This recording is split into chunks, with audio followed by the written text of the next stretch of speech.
अपेक्षा पूर्ण होताना पाहतोय, हाच आमचा विजय आहे. जय हिंद, जय महाराष्ट्र, जय श्रीराम.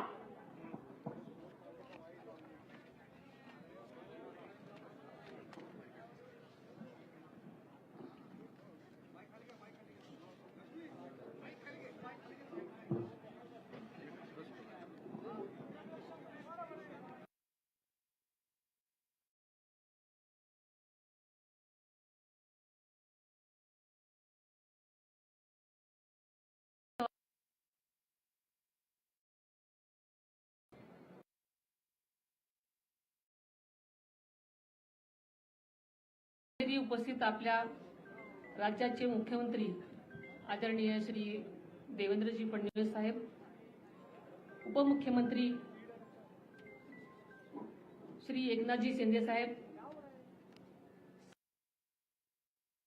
माननीय आशिषजी शेलार साहेब, जुन्नरचे आमदार श्री शरद सोनवणेजी, माजी आमदार श्री अतुलजी बेनके, श्री रितेशजी देशमुख, विघ्नहर कारखान्याचे चेअरमन श्री सत्यशील शेरकर, शिवनेरी भूषणचे सर्व पुरस्कारार्थी, तसेच मराठा सेवा संघाचे सर्व पदाधिकारी श्री विजयजी घोगरे, श्री राजेंद्रजी कुंजीर, श्री राजेंद्रजी बुट्टे पाटील, तसेच सर्व लोकप्रतिनिधी, सर्व अधिकारी कर्मचारी वर्ग,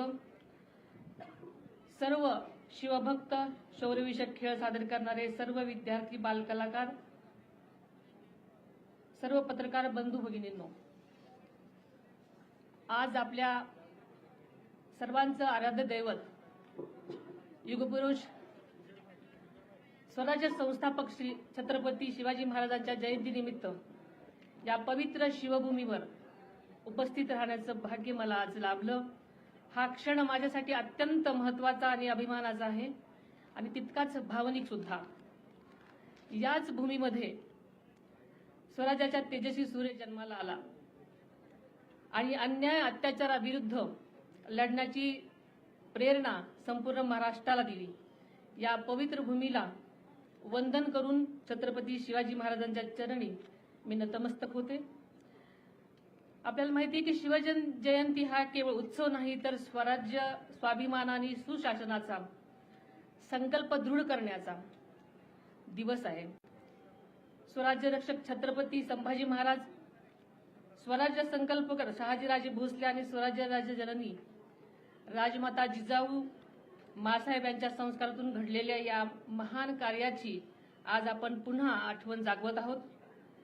सह्याद्रीच्या कड्याकोपऱ्यातून झुंज देत स्वराज्यासाठी प्राणपणाने लढलेल्या समस्त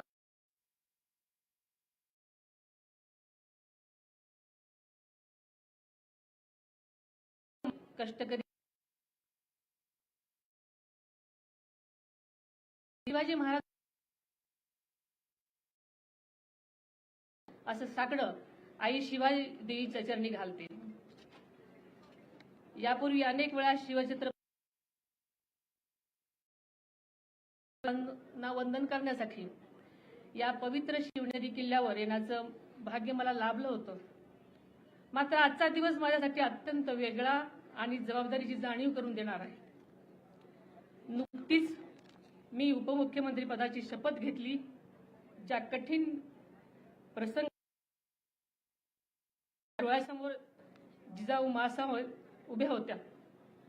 जिजाऊ मासाहेबांनी केवळ शिवरायांना जन्म दिला नाही, तर स्वराज्याचा ध्यास दिला, संस्कार दिले आणि संकटाशी दोन हात करण्याची जिद्द दिली.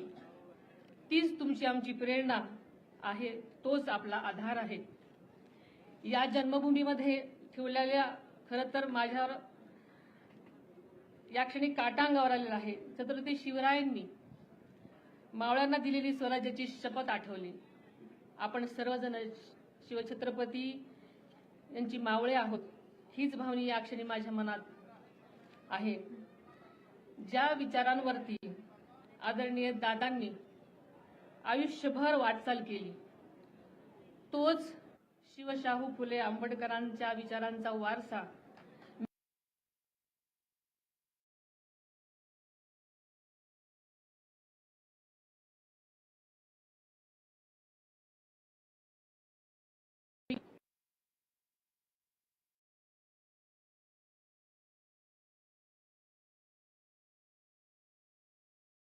शिवनेरी किल्ला ही शिवभूमी त्यांच्यासाठी केवळ ऐतिहासिकच स्थळ नव्हतं, तर ते त्यांच्या विचाराचं आणि कार्याचं प्रेरणास्थान होतं. आज ज्या ठिकाणी उभी राहून मी भाषण करते, याच ठिकाणी आदरणीय दादांनी अनेक वेळा छत्रपती शिवाजी महाराजांना वंदन केलेलं आपण सगळ्यांनी पाहिलेलं आहे. स्वराज्याचा संदेश जनतेपर्यंत पोहोचवलेला आहे. या कार्यक्रमाचे संयोजक आणि आदरणीय दादा यांच्या मधला स्नेहाचा धागा अत्यंत अतूट आणि जिव्हाळ्याचा होता, हे आपल्या सगळ्यांना माहिती आहे.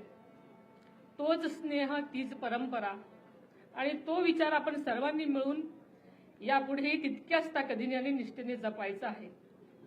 आदरणीय दादांना या पवित्र शिवनेरी किल्ल्याविषयी केवळ जिव्हाळाच नव्हता, तर या शिव जन्मभूमीचे सौंदर्य वाढावं, तिचा ऐतिहासिक वारसा जपला जावा आणि भावी पिढ्यांना अभिमानाने दाखवता यावा, यासाठी त्याने सातत्याने आटोकाट प्रयत्न केलेले आपल्या सर्वांच्या समोर आहेत. त्यांच्या पुढाकारातून शिवनेरी विकास आराखडा साकार झाल्याने या परिसराच्या सर्वांगीण विकासासाठी आवश्यक निधी उपलब्ध करून देण्यात आला. गेल्या वर्षीही युनेस्कोच्या जागतिक वारसा यादीमध्ये किल्ले शिवनेरीचा समावेश झाला आहे. ही आपल्यासाठी सर्वांसाठीच अभिमानाची गोष्ट आहे. यापूर्वीच शिव जन्मभूमी शिवनेरीसह राज्यातील गडकोटांच्या जतन संवर्धनासाठी त्याचा निधीचीही तरतूद केलेली आहे. केवळ शिवनेरी किल्ल्यापुरतच नाही, तर शिवजन्मभूमी म्हणून ओळखल्या जाणाऱ्या जुन्नर तालुक्यातल्या पर्यटन तालुका म्हणून विकसित करण्याचा संकल्प त्यांनी ध्यास घेतला होता आणि त्या दिशेने ठोस पावले ही उचललेली आपल्या सगळ्यांना ठाऊक आहे.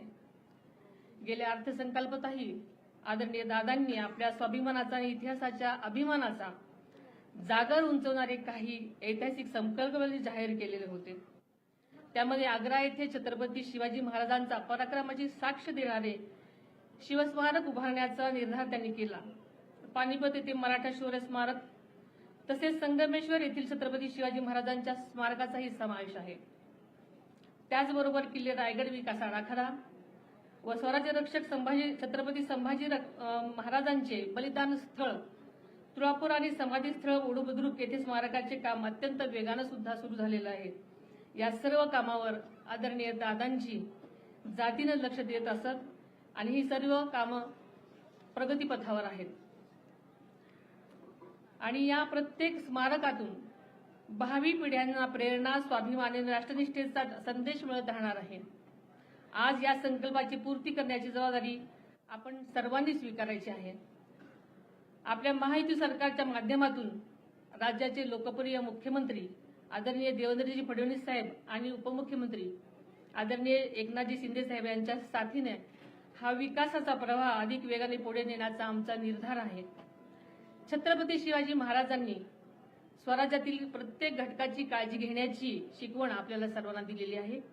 महाराजांच्या त्याच विचारांवरती महायुती सरकार सुद्धा राज्यातल्या प्रत्येक घटकांची काळजी घेत पुढे वाटचाल करत आहे. याचा आपल्या सर्वच शिवभक्तांना अभिमान आहे. महायुती सरकार छत्रपती शिवाजी महाराजांच्या रयतेच्या या संकल्पनेवर काम करत आहे. यापुढे सुद्धा महाराष्ट्राच्या सर्वांगीण विकासासाठी महायुती सरकार कटिबद्ध असेल असा मला या निमित्तानं विश्वास व्यक्त करावासा वाटतो. शिवछत्रपतीच्या स्वप्नातील सुजलाम सुफलाम न्याय आणि समृद्ध स्वराज्य घडवण्यासाठी महायुती सरकार कटिबद्ध आहे आणि त्यासाठी या कार्यासाठी आम्ही सर्व सातत्याने प्रयत्नशील राहू हा विश्वास मी आपल्या सर्वांना या शिवजन्मभूमीच्या साक्षीने व्यक्त करते.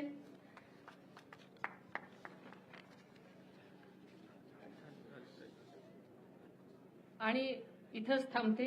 जय हिंद, जय महाराष्ट्र.